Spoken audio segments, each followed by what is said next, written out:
JKC news update में आप सभी का स्वागत है। मैं हूं आपके साथ नीरू शर्मा। अपडेट में आगे बढ़ने से पहले आइए नजर डालते हैं इस वक्त की प्रमुख सुर्खियों पर। जम्मू जोन के एडीजीपी आनंद जैन और DIG RP range Tejinder Singh ने पुंछ का किया दौरा और टीवीएल पुंछ के एक संवाददाता सम्मेलन को भी किया संबोधित। मुबारकपुर बने जम्मू कश्मीर विधानसभा के प्रोटेम स्पीकर, श्रीनगर के राजभवन में ली शपथ। पीपुल्स कॉन्फ्रेंस के अध्यक्ष और विधायक हंदवाड़ा सज्जाद गनी लोन ने आज हंदवाड़ा में जीएमसी का किया दौरा और चल रहे कामकाज का लिया जायजा।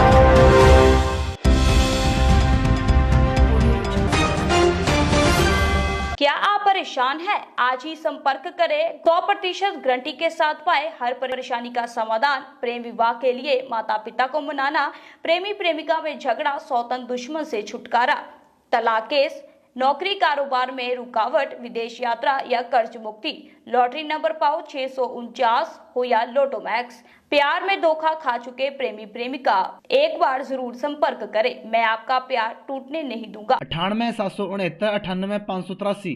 अब समाचार विस्तार से। जम्मू जोन के अतिरिक्त पुलिस महानिदेशक आनंद जैन और DIG RP range Tejinder Singh ने पुंछ का दौरा किया और टीपीएल पुंछ में एक संवाददाता सम्मेलन को भी संबोधित किया। अपने संबोधन में उन्होंने बताया कि जम्मू कश्मीर के पुंछ जिले में पुलिस ने जम्मू कश्मीर गजनवी फोर्स के 2 हाइब्रिड आतंकवादियों को शुक्रवार शाम 3 ग्रेनेड और हथियारों के साथ गिरफ्तार किया है। उन्होंने कहा कि अभी हाल फिलहाल में हुए तीर्थ स्थलों पर हमले के पीछे इन्हीं का हाथ था। उन्होंने कहा कि आतंकवादियों की समय पर गिरफ्तारी ने क्षेत्र में संभावित हमलों को विफल कर दिया है और ये ऑपरेशन क्षेत्र में आतंकवाद से निपटने के लिए सुरक्षा बलों के अथक प्रयासों को भी दर्शाता है।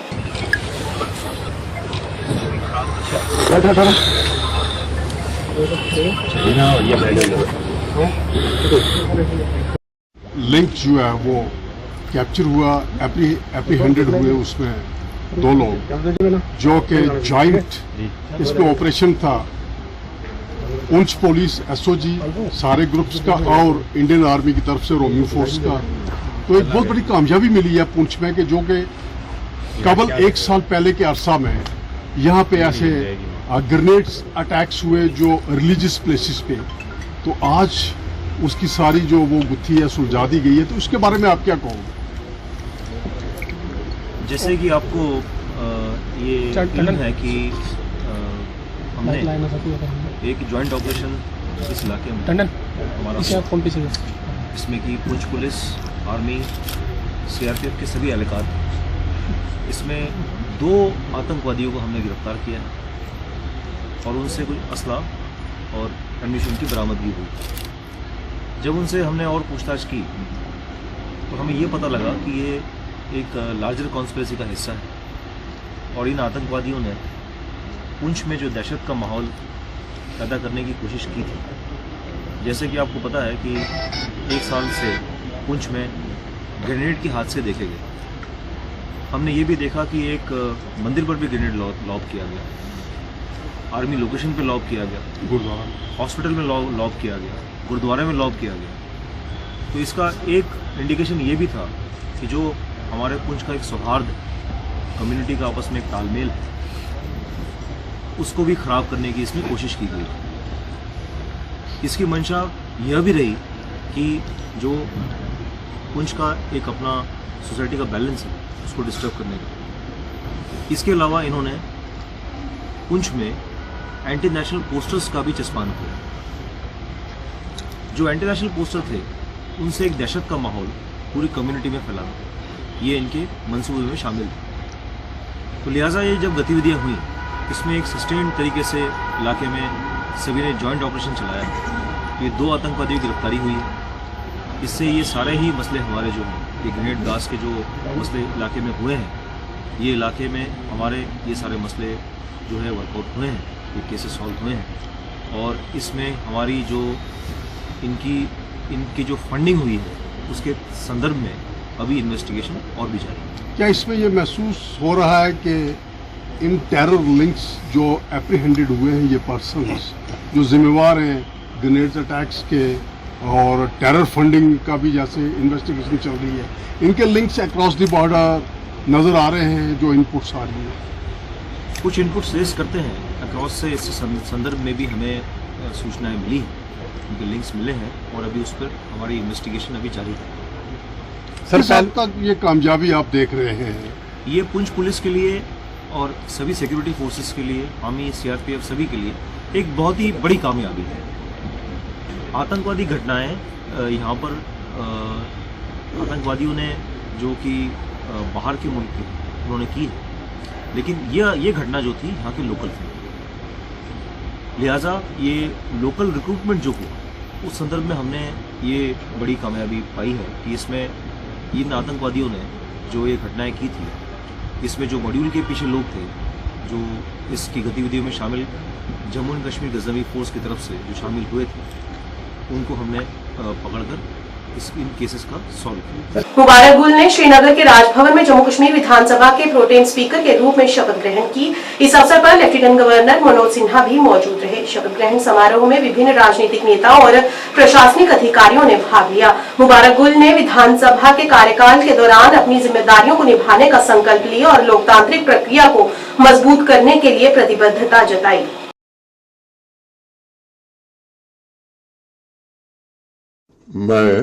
मैं मुबारक गुल जिसे कानून असम्बली का मेंबर मुंतखब किया गया है, खुदा के नाम पर हलफ उठाता हूँ कि मैं हिंदुस्तान के आईन और कानून के रूह से करार पाया है सच्चा एतकाद रखूंगा और तेन वफादारी बरतूंगा। ये कि मैं हिंदुस्तान की खुद मुख्तारी और सालमियत को बरकरार रखूंगा।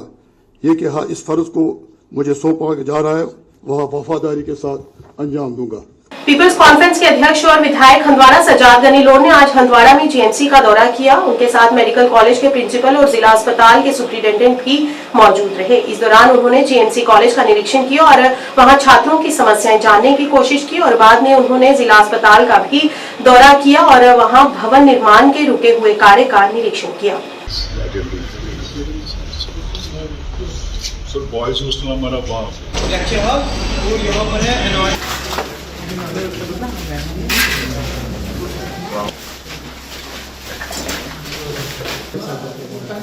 क्योंकि वहाँ से जगह कम हो रही है, डिसमेंटलिंग हो रही है।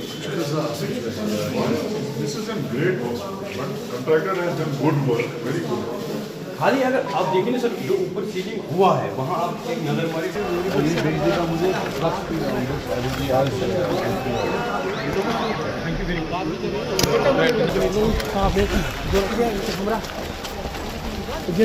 कॉलेज बन रहा है, उनके साथ जो यहाँ इनकी टीम है, मैं था और बहुत ही ज़्यादा चैलेंजेस हैं यहाँ, हद से ज़्यादा चैलेंजेस हैं, तो हमने वो नोट की हैं और कोशिश करेंगे कि जो हमारी हायर अथॉरिटीज़ हैं मेडिकल एजुकेशन की, उन तक ये बात पहुँचाएँ कि बहुत बड़ी चैलेंजेस हैं जो हमने ओवरकम करनी होंगी। नहीं, सुस्त नहीं है, वो स्टे ऑर्डर है बना। मुझे समझ नहीं आती है कि इस 2024 में हॉस्पिटल बिल्डिंग पर स्टे कैसे आ सकता है, ये समझ नहीं आ रही है। तो मैं इंशाल्लाह यहाँ से जाकर जो कुछ भी करना होगा, कि ये गारंटी कौन लेगा कि अगर कोई पेशेंट मर गया एक हॉस्पिटल बिल्डिंग पर, अगर चीफ जस्टिस साहब ये देखें तो हॉस्पिटल बिल्डिंग पर स्टे है, ये मैं आज तक कहीं नहीं देखा दुनिया में किसी जगह। रेडीमेड बिल्डिंग है और स्टे करके बंद है और पेशेंट्स रास्ते पर है। देखिए, ये मैं भी जाऊंगा, बात करूंगा वहाँ। ये इनको तय करना है कि ये जो अगर इस हॉस्पिटल को चलाना है तो इनको, जैसे डोडा है, हिली एरिया है, वहाँ एक्स्ट्रा इंसेंटिव्स दिए गए हैं। They will have to give extra incentives if they want to build this medical college, otherwise it will be a problem. Request होगी कि जो है तो उनको मत भगाइए, उनको रहने दीजिए, ये शिकायतें अपनी जगह रखिए। मुश्किल से लोग आ रहे हैं, रिक्रूटमेंट नहीं हो रही है, कोई नहीं आ रहा। यहाँ प्राइवेट मेडिकल कॉलेज खुलने वाले हैं, आप वहाँ भी चले जाएंगे। सो लेट अस जो है उसको वैल्यू। मरालिया से मीरा साहब तक 2 किलोमीटर सड़क की समस्या से स्थानीय लोग परेशान हैं। स्थानीय लोगों ने बताया कि सड़क की ऐसी स्थिति के कारण यहाँ पर कई बार सड़क हादसे भी हो जाते हैं और आने जाने वालों को काफी दिक्कतें पेश आती हैं। ये रास्ते लगभग 200 गांवों को आपस में जोड़ता है और इसकी वजह से आवाम का एक बड़ा हिस्सा इस समस्या से जूझ रहा है। इस मौके पर लोगों ने यहाँ के विधायक से अपील करते हुए इस रास्ते को दुरुस्त करवाने की गुहार लगाई।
कौन ये लोग का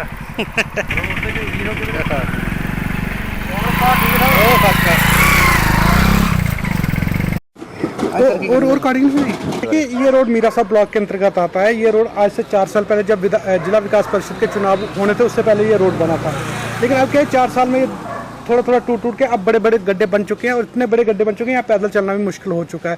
पहले भी ये रोड 25-30 साल पहले बना था, 25-30 साल पहले रोड बना था। उसके बाद ये क्या हुआ कि यहाँ पे बरसात के कारण ये रोड टूटे, और या इसकी कोई ना विभाग ने उचित देखभाल की ना कुछ किया। कम से कम छोटे छोटे गड्ढे भर देते तो या ये बड़े बड़े गड्ढे ना बनते।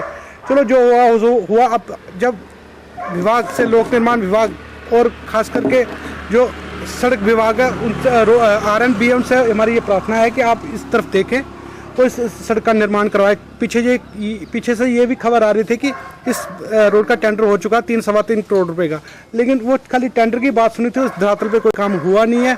और हमारे अब नई सरकार आ चुकी है, और विशेषतः हमारे जो बिश्नाह विधानसभा के क्षेत्र के अंतर्गत ये रोड पड़ता है। हमारे जो विधायक है राजीव भगत जी, उनसे प्रार्थना है कि आप जनता की आवाज़ लोक निर्माण विभाग तक पहुंचाए, उस रोड का काम करवाएं, और जिससे लोगों की आवाजाही सुगम हो सके। इस रोड में कम से कम 100-150 गाँव, 3-4 बड़े बड़े स्कूल, BSF सेक्टर हेडक्वार्टर और ये आर्मी के लोग आते जाते रहते हैं, और ये इस रोड का दुरुस्त होना बहुत ही ज़रूरी है ताकि लोगों की आवाजाही सुगम हो सके। सारी बिश्नाह कॉन्स्टिट्यूंसी है, ये ग्राम पौंदा मरालिया, एरा रोड डा मंगली तुली मीरा साहब, और बाद ये 3 कॉन्स्टिट्यूंसी ने, एक जम्मू साउथ, एक बिश्नाह साड़ी अपनी कॉन्स्टिट्यूंसी, और अपना दुई जसचेतगढ़ कॉन्स्टिट्यूंसी। इस रोड की 3 साल पहले रोडे बने ही, हूँ ये रोड बिल्कुल टोटली टुटी गेदा। आज दिन कोई ना कोई इतने आस होंदा है। अस अपने MLA साहब अगे अपील करना चाहते हैं कि जिन्नी जल्दी हो सके इस रोड का पैच वर्क किया जाए, जोड़े बड़े बड़े गड्ढे हुए या तो उन्हें भरे जाए या परती दोबारा इस रोड को तैयार किया जाए कि जेडी कि कोई बड़ा कोई इतने हादसा नहीं होए। और कन्नै लिंक जो कम से कम 200-250 ग्राएं कन्नै जुड़ता है, तो वो नाल ही कि जिन्नी जल्दी हो सके हूँ तो गौरमेंट भी आई है, MLA साहब भी है ना, उनके अगे अपील करना चाहते हैं कि जो मराली तो लिए मीरा साहब तक रोड है, इसे जिन्नी जल्दी हो सके ठीक किया जाए। अपनी पार्टी के वरिष्ठ नेता इम्तियाज परे ने शुक्रवार को सोनावारी निर्वाचन क्षेत्र के पार्टी कैडर और मतदाताओं के प्रति आभार व्यक्त किया, जिन्होंने हाल ही में हुए विधानसभा चुनावों में उनका समर्थन किया। उन्होंने कहा कि हम जीत हासिल नहीं कर सके, लेकिन मुझे लगता है कि अपने सभी समर्थकों को आश्वस्त करना मेरी जिम्मेदारी है कि हम अपने प्रयास जारी रखें और निर्वाचन क्षेत्र के लोगों की सेवा करें। इस अवसर पर उन्होंने कार्यकर्ताओं से लोगों से निकटता से जुड़े रहने के लिए निर्वाचन क्षेत्र में अपनी राजनीतिक गतिविधियों और सार्वजनिक पहुंच को बनाए रखने का आग्रह किया।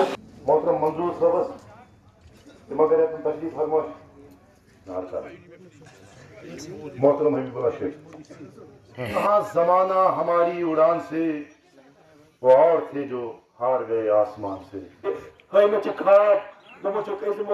फलन चीज फिस्तन चीज, मगर तुम दूर दूर तक नजर यवान कहें यम फटन पान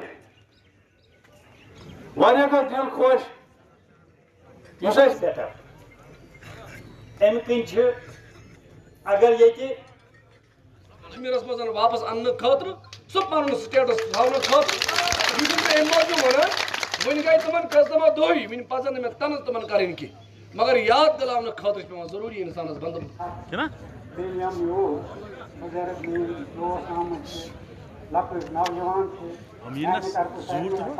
कहीं ना कहीं नेशनल कॉन्फ्रेंस जो है कि सरकार बनाने के मूड में है, क्योंकि उनका जो उनका मैनिफेस्टो, उनका एजेंडा, उनका मंशूर जो आज के इलेक्शन में था, वो फर्स्ट प्रायोरिटी वोटरों ने पहली प्रायोरिटी 370 और 3500 को, और जहां उनके ताल्लुकात कांग्रेस के साथ ही, तभी तो मुझे लगता है कांग्रेस कहीं ना कहीं गवर्नमेंट से बाहर आ चुकी है और इनडायरेक्टली उनका सपोर्ट गवर्नमेंट के साथ है, क्योंकि उनका कोई वजीर तो बना नहीं। शायद यही है कि उनके अलग अलग मैनिफेस्टो थे, कांग्रेस का स्टेट होल्ड था और नेशनल कॉन्फ्रेंस का 370 और 35 ही था। तो जहाँ हुकूमत में आने के बाद नेशनल कॉन्फ्रेंस, जहाँ हम इस सोच में बैठे थे और हमें उम्मीद भी थी, चाहे वो उनके वोटर्स थे या ना थे, सबकी उम्मीद थी कि शायद फर्स्ट रेजोल्यूशन पास होगा कैबिनेट के ज़रिए कि 370 और 35 की वापसी। लेकिन हुआ क्या, स्टेट हुड जिसके लिए already home minister of India और प्राइम मिनिस्टर ऑफ इंडिया ने पहले ही कह चुका है कि वक्त आने पर हम स्टेट हुड वापस देंगे। लिहाजा मुझे लगता है कि बहुत जल्द ही वो भी आने वाला है, लेकिन जिसके लिए वोटरों ने फैसला किया, वोटरों ने जहाँ उनको कामयाबी हासिल की दी और हमें जहाँ इस इलेक्शन में दूर रखा गया, वो यही एक कारण था कि 370 और 35A नेशनल कॉन्फ्रेंस का मेन एक इशू था और उसी इशू को लोगों ने अपनाते हुए नेशनल कॉन्फ्रेंस की सरकार बनाई। न्यूज अपडेट के आज के इस अंक में इतना ही। नया अंक लेकर फिर हाजिर होंगे, तब तक के लिए दीजिए इजाजत। नमस्कार।